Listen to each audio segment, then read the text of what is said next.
Hey Rowie, Hey K-Man. you've been a female at all. I am. How do you think men should train? What a great question to ask a female exercise professional. Do you know what's important to men when it comes to exercise? And could the most important question be, as an exercise professional, that we ask our client?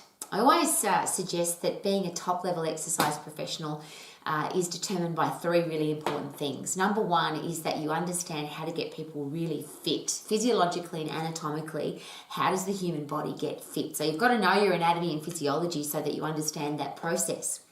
How to get people really strong is number two. So what happens inside the body to make muscles, bones, ligaments, tendons, joints, central nervous system, the hormonal system strong so that we can be fit. So if you're really strong, obviously you can sprint harder, you can exercise harder, you can do activities with more intensity because you don't have weak muscles and bones. So as an exercise professional, number one, how do I get people fit? Number two, how do I get people strong? And number three, how do I treat each person like a unique individual? So as a female exercise professional, I obviously have no understanding of what it's like to live inside a male body. So I need to ask all the important questions. What's important to my client? But surely they would be the same questions that we ask everybody, whether it's male or female, young, old, grandma, grandchild, elite athlete or inactive person, sick person, well person, shouldn't matter. Each person is a unique individual. How am I going to treat them differently? And most importantly, like the most important person in my life right now. So yes, I've had literally thousands of male clients, and having managed health clubs all over the world, I've had hundreds, if not thousands, of personal contact with men, with males. And for me, the most important thing is that beautiful question, tell me about you, lean forward, maintain eye contact, open body language, and actively listen. And is it possible that your client, male or female, will tell you, if they feel that you are genuinely interested in them, is it possible that they will then tell you what's important to them? If you then ask the question, why is that important to you? So you're really digging deep now as to the reasons why somebody wants to achieve a goal or to exercise or to train or to eat a certain way. And then where would you like to do that? What's the time frame that you'd like to achieve that? How will you feel if you achieve it? How will you feel if you don't? Are you on track or off track to achieving that goal? If you were your own high performance eating and exercise coach, what advice would you give yourself? And then me, as your exercise professional, what do you want me to do to help you achieve your goals? Now, that process are the beautiful questions that you ask everybody. And of course, every unique individual person will have different answers. As a female exercise professional, it's been absolutely fascinating, interesting, enjoyable, and amazing to hear the different answers that I get from have gotten from my male clients. And it seems that there's some driving forces for men. Now, I don't want to assume that I understand how the male brain works. I'm just sharing with you the personal experience of what exercise can do for men in particular. And is it important to be fit to be a man? Now, we live in a world now where a lot of that is very politically incorrect. So all I'm going to share with you is information that literally thousands of males have shared with me about exercise and what's important to them. And of course, can exercise help them with those challenges or those problems? So do you need to be fit to be a man? And it seems that there's some driving forces for men. A lot of men are very competitive. They like to challenge one another. They like to be good at sport, and they like to win their sport. So a lot of my male clients have shared with me that the driving force is to be good at something and to win. Now, that might be in business, at sport, in a relationship. There's a lot of men that have shared with me that their number one goal for training is they want to look good so they can attract a great partner. Rowie, I want ripped abdominals, and I want big shoulders, and I want a cut waist, and I want big quads because I want to look good when I go to the beach. I want people to be attracted to my physicality. I want to look amazing. Now, is that important? And of course, if it's important to your client, do I have a responsibility to make sure that my client achieves their goal? And is it possible for all people, for men, to look amazing. And regardless of our genetic background, regardless of how tall or short we are, regardless of whether we're an ectomorph and we're tall and thin, or whether we've got a genetic reason, or our body's genetically designed to put on muscle size, or we've got a body that unfortunately hangs on to fat more, is it possible to improve the physique of anybody? And of course the answer is yes. So the beautiful thing about training men, however, is that they have this great product inside their body called human growth hormone and testosterone. The hormones that help muscles grow, that help muscles get really strong, and that they're the driving force for competition and challenge. So if you ask your client what's important to you and they tell you, I want to be good at, I want to win, and I want to have a certain kind of physique, is it possible to change a man's physique quicker than a woman's? And it's an interesting question. In my experience, the reason the answer is yes is that men have more muscle and they've got the capability of putting on more muscle. So even a skinny, tall guy has the capability of putting on some muscle size. That muscle size then, of course, without body fat over the top of it, will give him definition and make him look good. And then what happens to self-esteem and self-confidence? If a guy's got great posture and he's got strong muscles and he looks good physically, what happens inside his head? Does he feel good? Now, the beautiful thing about that is that the harder you train, the more intensely you puff, the more effort you put into your exercise, the better you feel psychologically, because you transmit those powerful chemicals into your brain, or your body produces them for you. So the harder you sprint, the heavier you lift, the more adrenaline and epinephrine your body produces, so you can sprint harder and lift heavier. You can fight or flight. And those drugs are specifically designed for that, fighting and flighting. So if you have a stronger body with more muscle, you now have the capability of sprinting harder, punching harder, jumping higher, running faster. That's called testosterone and human growth hormone, and that's produced in the testicles, and women don't have them. So it's really, for me, really exciting to exercise and provide motivation, inspiration, and exercise information for men, because they've got this great powerful engine inside their body called muscle, and they can actually increase the size of their engine. For women, all we can do is replace the engine size that we've lost. So if we started as a 6-cylinder and we went down to a 4-cylinder, we can build it back to a 6-cylinder.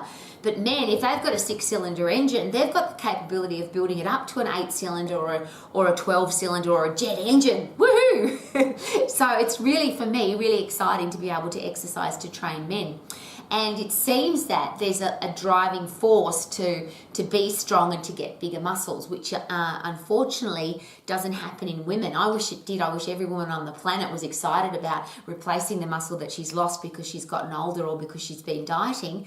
And even to, if she possibly can, to put on 1 or 2 more kilos of muscle, so she's got a bigger engine, a faster metabolism, can burn food and calories and fat faster.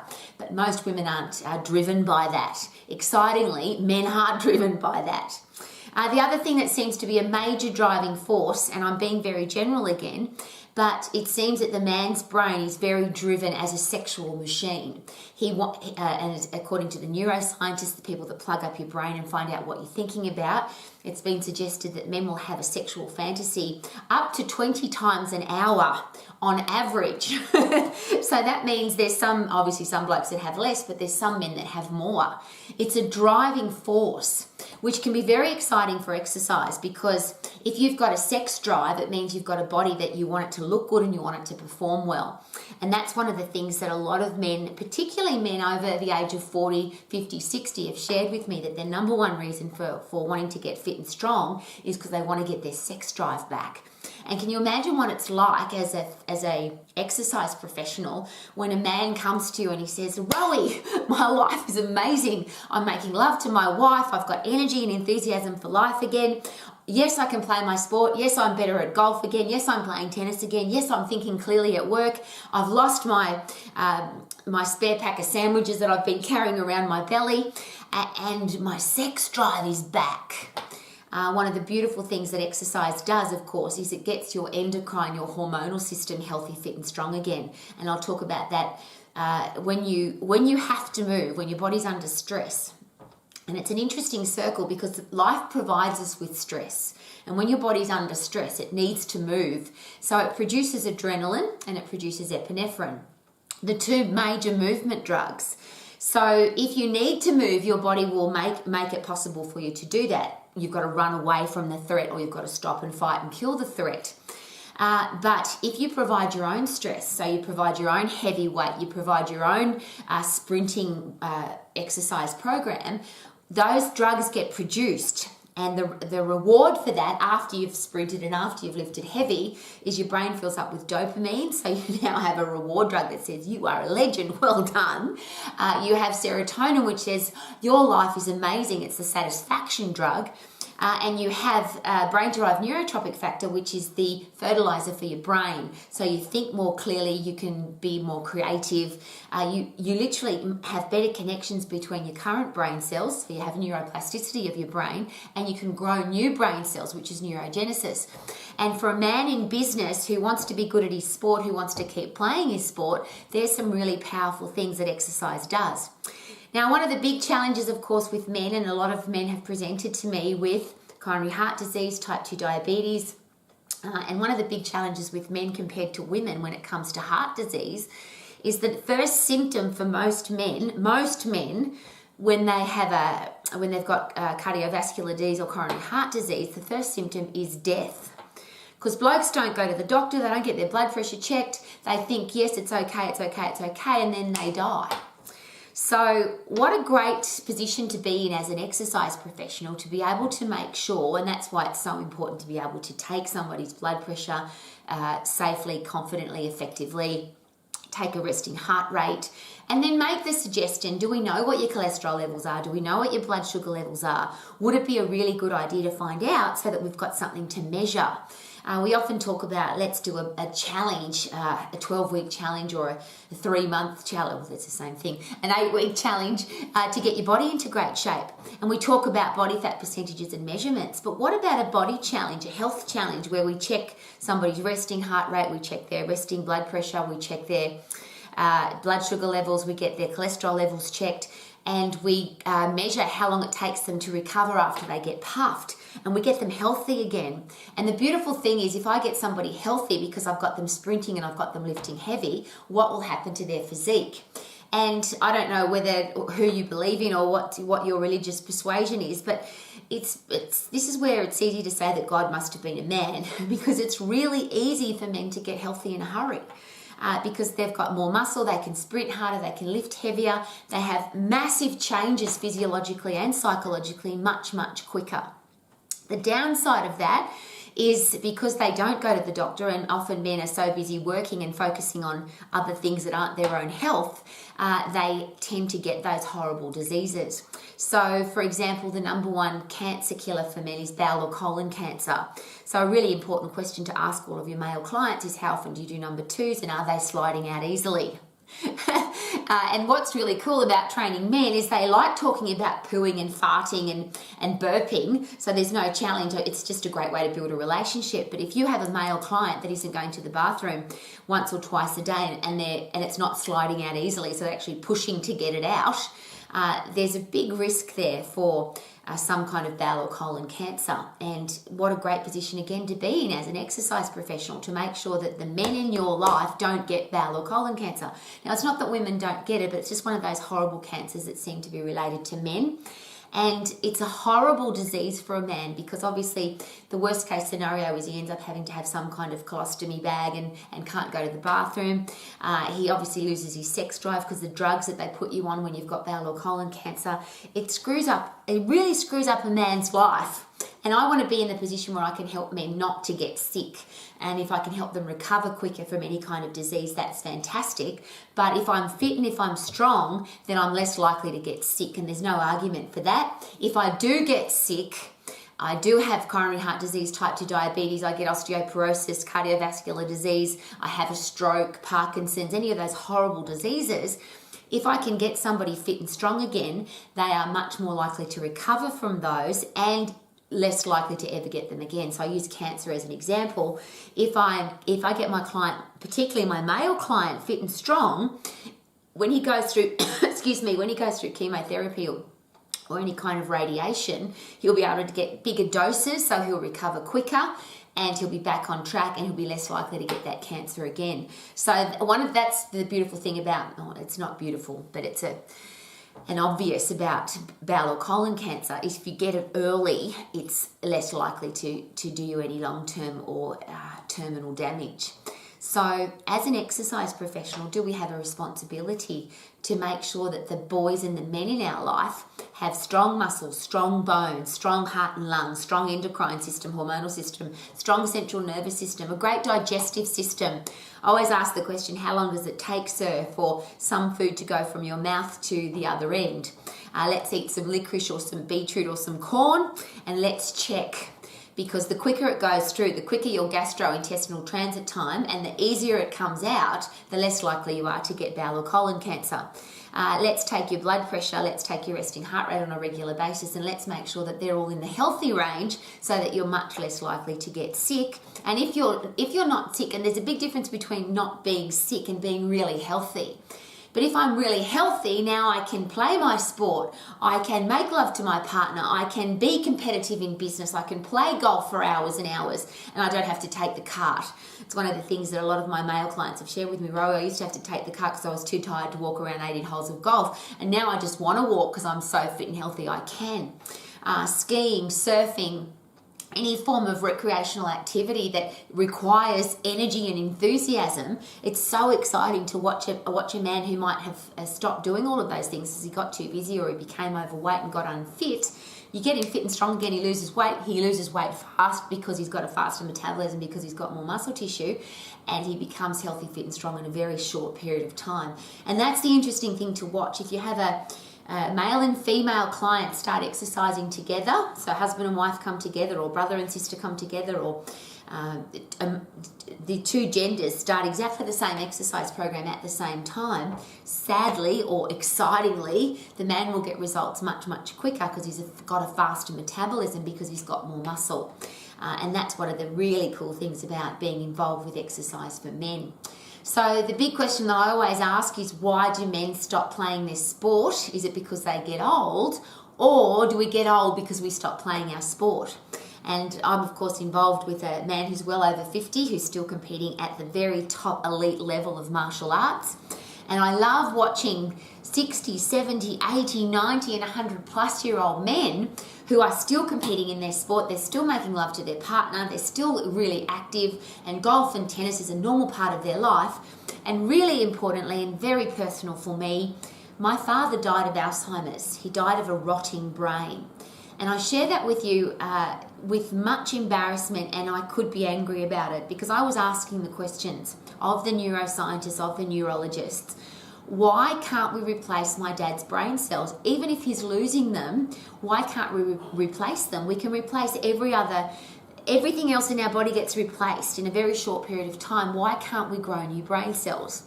And my father died before 1999, and I was just told, no, you can't grow new brain cells. It's not possible. Until they found out that brain-derived neurotrophic factor is a fertilizer for your brain. And yes, you can have neuroplasticity, so you can keep your brain active and changing and moving. And yes, there is neurogenesis, so you can replace rotting old brain cells with new ones. So I watched my father die in the most horrible way.